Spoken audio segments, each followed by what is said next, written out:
someone to just read the passage today, Mark 6:45 through 56.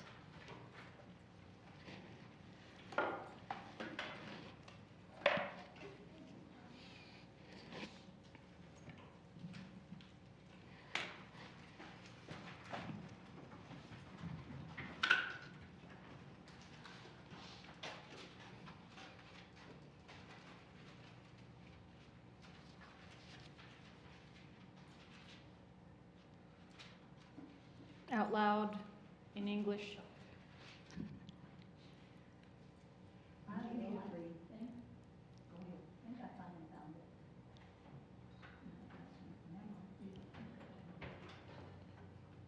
You go, Donna. Immediately, Jesus made his disciples get into the boat and go on ahead of him to Bethsaida while he dismissed the crowd. After leaving them, he went up on the mountainside to pray.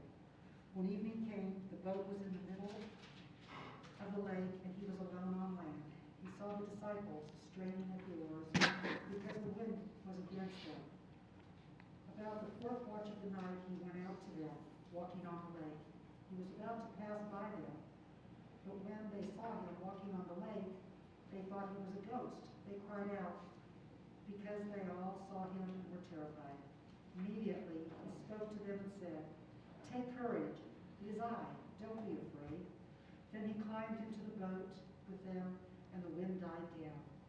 They were completely amazed, for they had not understood about the loaves. Their hearts were hardened.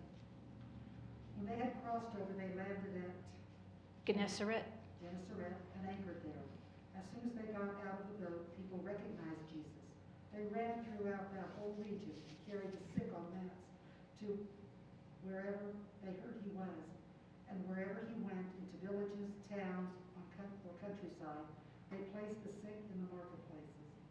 They begged him to let them touch even the edge of his cloak, and all who touched him were healed.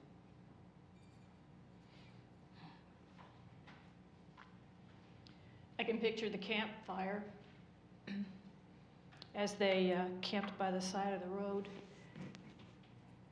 Peter sitting in the glow of the fire, and Mark sitting next to him, and I can picture Peter's eyes getting that faraway look, and Mark thinking to himself, I better get some paper and pen because he's there again, he's back. He's in another time, in another place. And sure enough, Peter starts talking about the feeding of the 5,000 and reminiscing about all of that. And the old man kind of laughs and shakes his head and says, "Oh, I remember that time.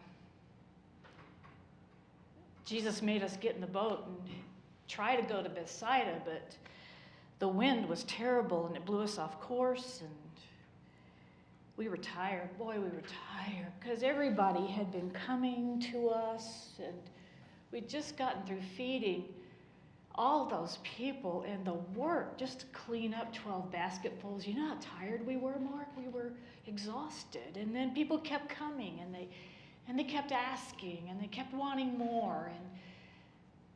And we tried to tell them we don't have any more. We're tapped out."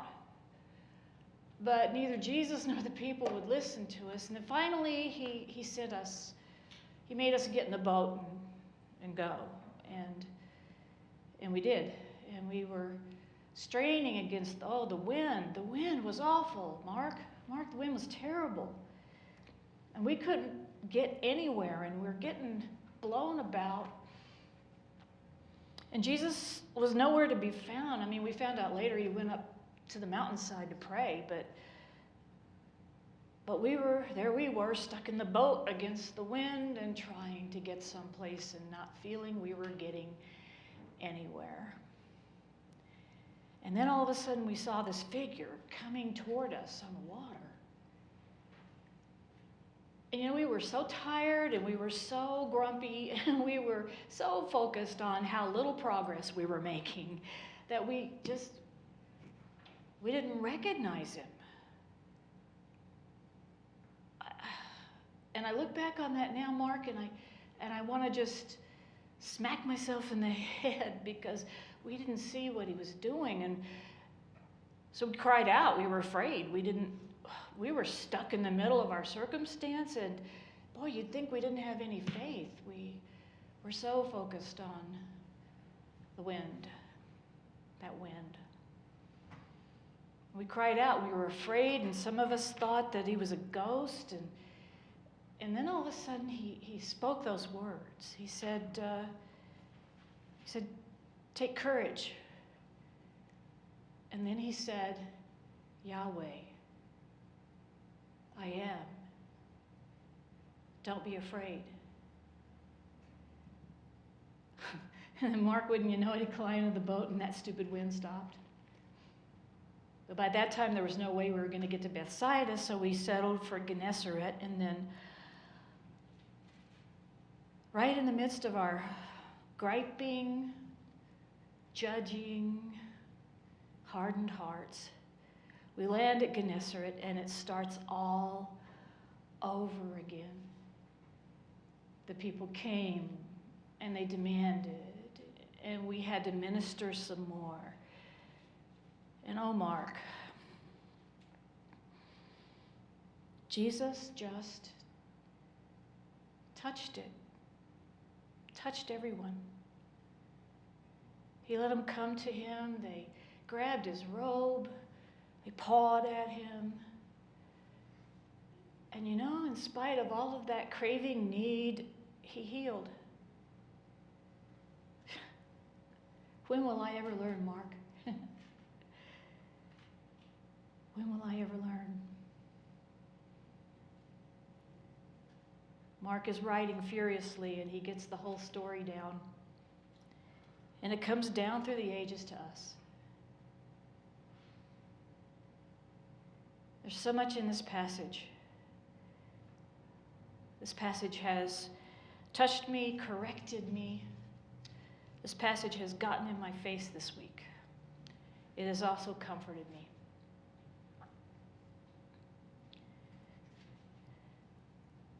At first, I was going to entitle this, "Who is this guy anyway?"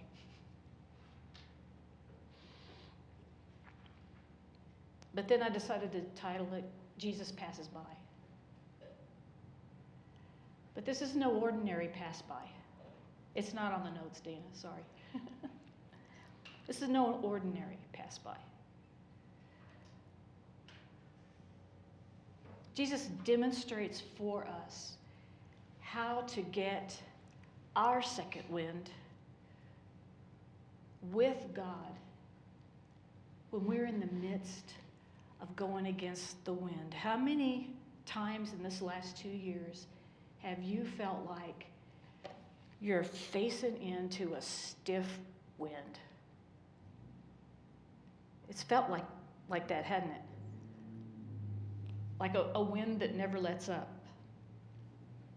With COVID and all the racism stuff and all of the threats of war and all of the chaos. It's just felt like we've been walking into the wind for 2 years to me. Can you relate to that? So Jesus sees that his disciples are tired in verse 45, and so he makes them get into the boat. He's like, "Y'all are tired. Go. Take a break. Get out of here." And then he sends the crowd away, and then he himself goes to that place where he always goes when he's depleted. Jesus got depleted. He was still human. He went up to the mountainside to pray. Because it was in that communion with the Father that he got his head on straight, that he got his vision restored, that he got the breath in his lungs again. Jesus teaches us that when we're going against the wind, he is connected.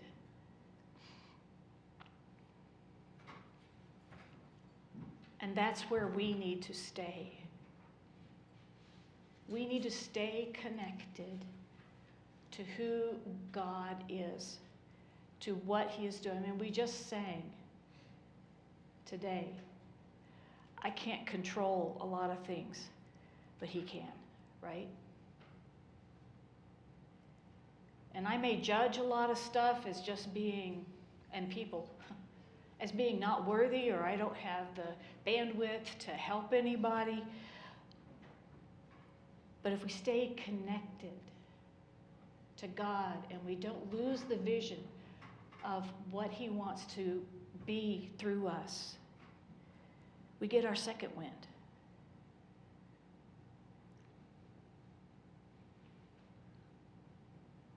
So later that night, when the boat was in the middle of the lake and he was alone on the land, it says this, it sees the disciples, and they're straining at the oars because the wind's against them. And anybody that's tried to row or go against a heavy wind knows how exhausting that is. And they were already exhausted from all of the serving that they had done. And so it says, shortly before dawn, he went out to them. We're told later on that it was in the third watch of the night. That's between 3 and 6 a.m. And then it has this really interesting phrase in here. It says, he was about to pass by them. Now, what kind of questions does that raise in your mind?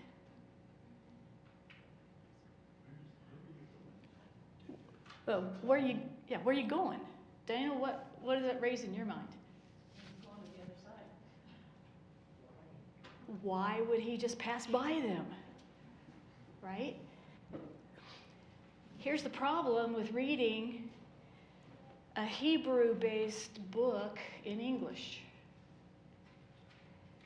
This wasn't just any pass-by.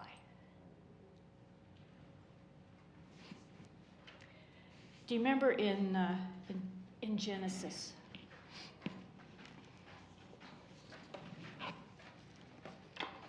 Specifically, in Exodus, I'm sorry. Specifically, Exodus 33 to 34. Moses has the temerity to ask to see God. And God tells him, you know what, dude? Nobody sees God and lives. But I'll tell you what I'll do. I'll put you over here. I'll put my hand over you. And I will abar. I will pass by. You won't see my face, but I'll let you see my back. Abar. That's the Hebrew word that means to pass by.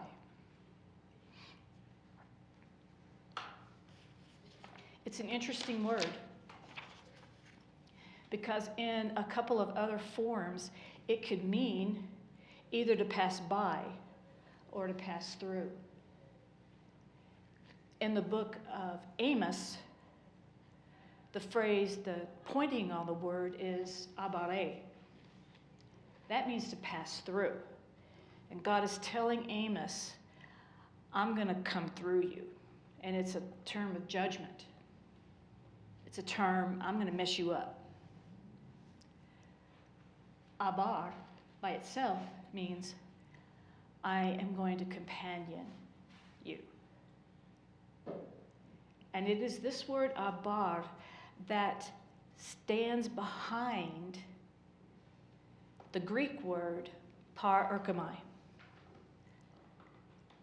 Parerchomai literally means to walk by, but it is rooted in abar.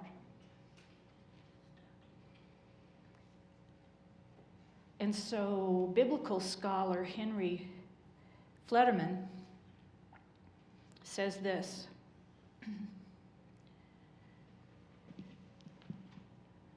The theme which Mark uses, among other things, to define the relationship between Jesus and his disciples is the messianic definition. When the disciples need him, he will be there. but he's an elusive presence they cannot control. Once when the wind was against them, he came walking on the sea, and he wanted to pass by them. And what he means by that is that he wanted to care for them. He wanted to show them who he was. He knew that the antidote to their burned outness was not in success, big numbers, in them feeling like they had effective ministry. That wasn't the antidote to burnout. The antidote to burnout was to know who it was that was with them. And as Jesus walks across the water, his intention was to get their attention by reenacting the Old Testament passage where God passes by Moses and shows him who he is. Jesus wanted to get their imaginations scripturally grounded so that when Jesus does the pass by, they go, oh,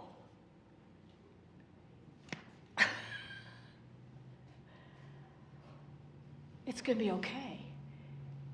God himself is with us. So Jesus makes a bold claim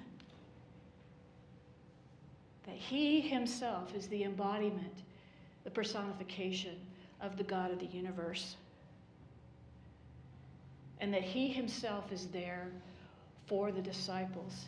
He gets in the boat, the wind dies down. There are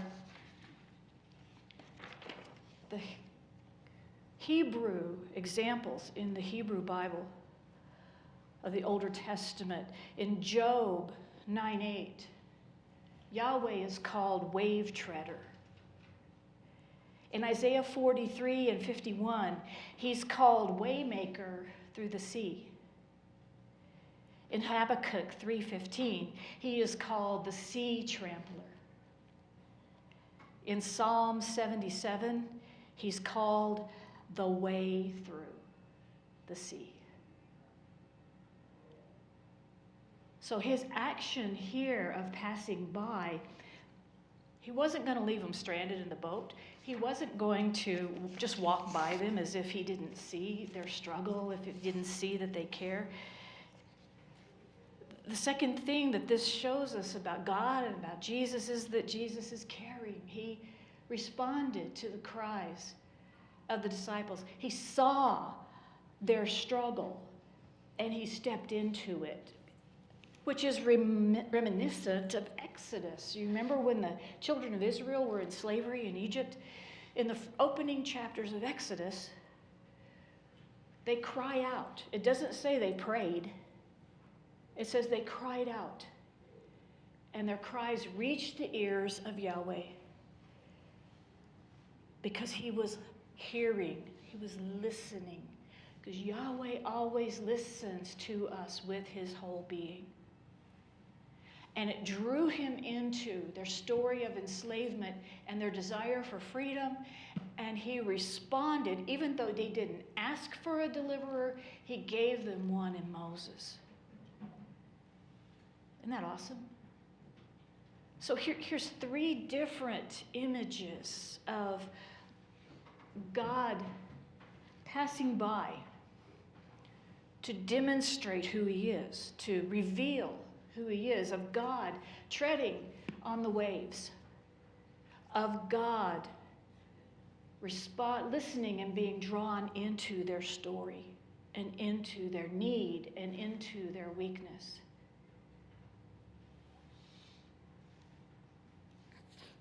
This is why your pastors learn Hebrew. This is why. But you can learn this stuff too. And this is what does it make, for me, it made the whole story open up. Just plunge to a depth that just on a quick reading of this, I would have never picked up in English. I would have had the same questions that y'all had. Well, what were you doing, Lord? You were just going to go to the other shore? No. He was doing so much more.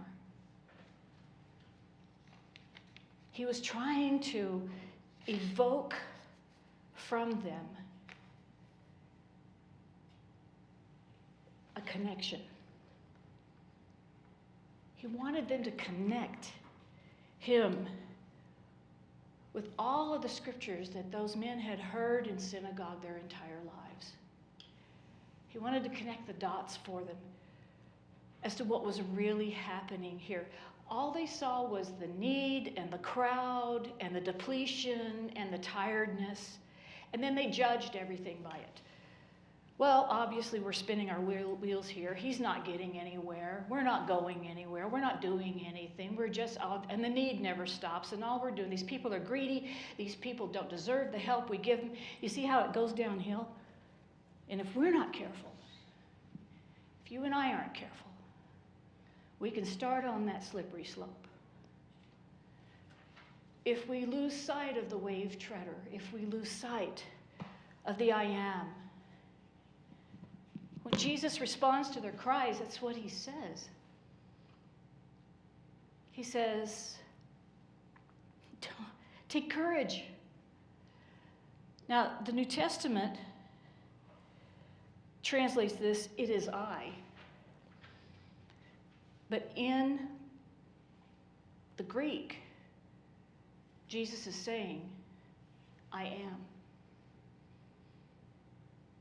And he's using God's Older Testament name, Yahweh, which is the verb of being in the Older Testament. He speaks the unspeakable name of God and says, it's me. I am. No less than the I am is with you, boys.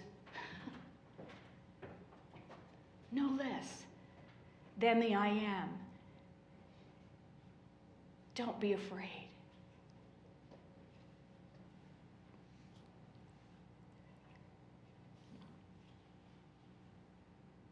There's a lot in that for us. Because we tend to measure our lives by results. We're conditioned by our culture to measure our lives by results. We measure our churches, our schools, our jobs, our bank accounts, and ourselves by results. I would submit to us that we measure our lives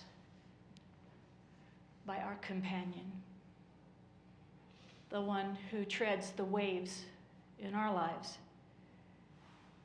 That we measure our lives by our faithfulness, by our growing faith, and that we move through the winds against us with the I am, the God of the universe, in our boat. Be careful how you judge yourself, your friends, your church, the people around you. Be careful. You have no idea what God is doing in and through you. You really don't. And you may think that you had zero impact in this world, when the truth is starkly different. You stay connected. You stay caring. And then the last bit that we see here is that Jesus is compassionate. Because they get to Gennesaret, not where they wanted to be. Because Bethsaida is on the northwest side of the Sea of Galilee, and Gennesaret's clear over on the northeast side of the Sea of Galilee here. They get to Gennesaret, and it starts all over again. The people recognized him. The people ran, and the word that says they ran throughout that whole region, It means literally that they galloped to him, carrying the sick on mats and beds and chairs and whatever they could do to get their sick people to him throughout the whole region. This is hundreds and hundreds of people mobbing Jesus and the disciples again. They've just landed. It's early in the morning. The disciples have had a hard night. And yet Jesus is compassionate. They begged him to let them touch even the edge of his cloak, and all who touched it were healed. It doesn't say the disciples did, but there's a piece back in verse 52 that caught my heart. It said they had not understood about the loaves. Their hearts were hardened.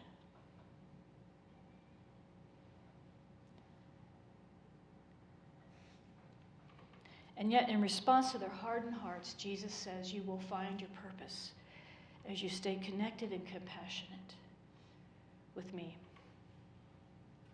And let's stay at it. Let's keep going. Not leaning on your own limited spiritual, emotional, psychological resources, but tapping into the abundant water giver who fills us like an artesian well.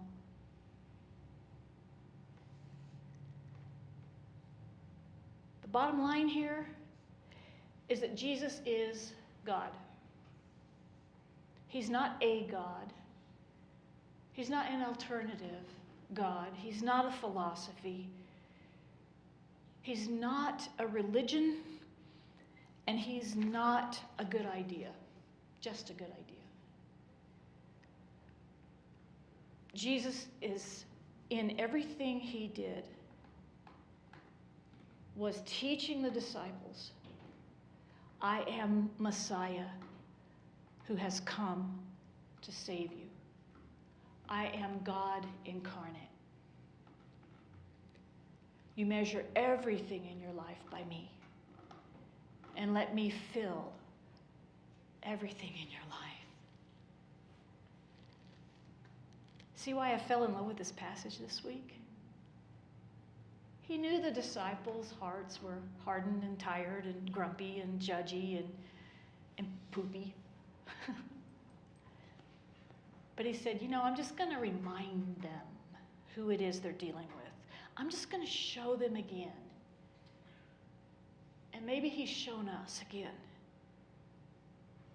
who it is that we worship here at Lifehouse, who it is that we follow in our lives, why we reach up and reach out, why we refuse to judge church or our home or the people around us. We refuse that because even when I don't see it, you're working. Even when I don't feel it, you're working. Now that phrase has always bugged me because I am not the measure of God's working, right? But these guys had lost sight. And it was beginning to affect their hearts. So, beloved ones, let me ask you,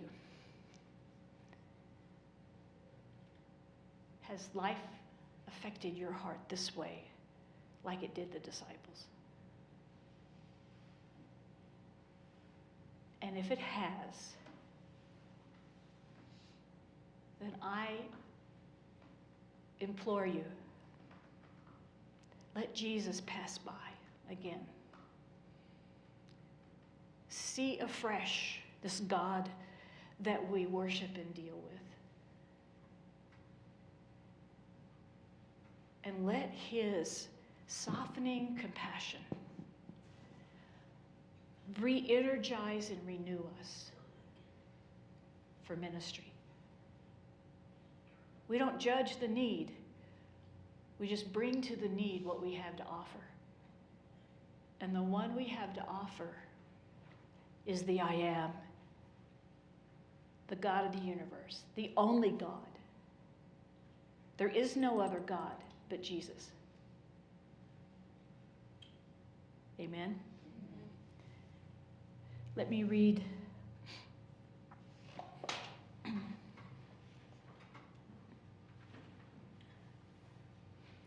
Jesus clearly cares for his disciples.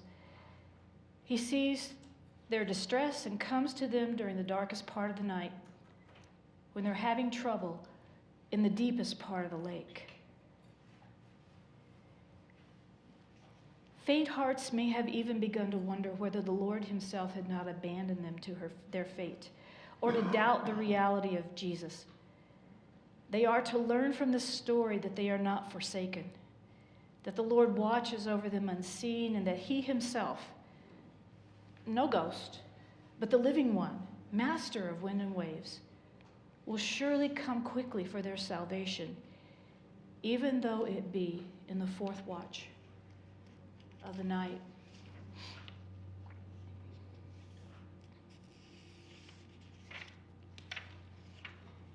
The commentator that I read from said this: one should then be alert that in the times of discouragement and greatest fears, Christ is passing by, showing his love and power and leading us across troubled waters.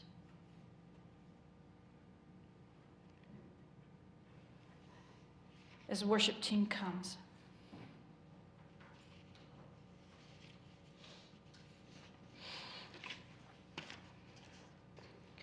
somebody want to get Tracy?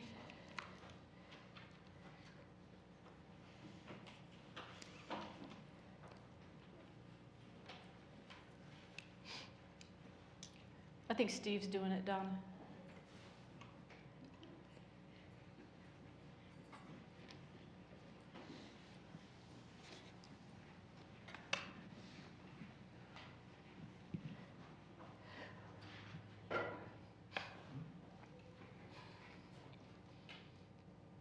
Father, who reveals yourself to us,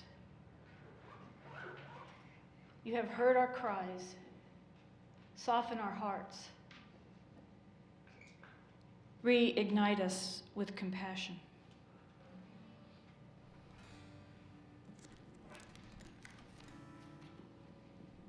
Thank you for being God in the midst. Thank you for being the one who doesn't judge us by our weakness, but who passes by to show us again who we are and who you are. So as you pass this way through Lifehouse and through everything that the people of Lifehouse do,